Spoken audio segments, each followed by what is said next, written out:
В Ингушетии стартовал марафон «Зарядок», который охватит все населенные пункты республики. Первое мероприятие марафона уже прошло в сельском поселении Далаково. Первую тренировку для юных жителей провел серебряный призер Олимпийских игр Калой Картоев. Участие в зарядке приняли порядка 70 детей, при плане 40-50. Всего в месяц планируется проводить около 3-4 подобных спортивных мероприятий по всему региону при участии спортсменов разных уровней. Параллельно со стартом марафона свою работу в Ингушетии начало и общероссийское движение «Здоровое Отечество». Оно направлено на популяризацию спорта, на укрепление здоровья населения и увеличение продолжительности жизни. Это привлечение людей пожилого возраста для здорового образа жизни.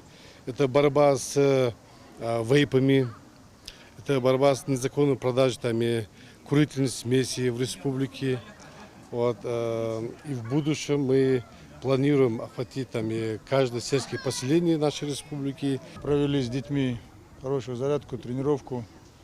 Это наше будущее, наше подрастающее поколение. В них мы должны воспитывать настоящих патриотов России, патриотов своего народа, республики. А патриоты рождаются и обучаются в спортзалах, когда они закаляются в спортзалах и выступают на мировом уровне в спорте и поднимают наш российский флаг. Это и есть патриотизм.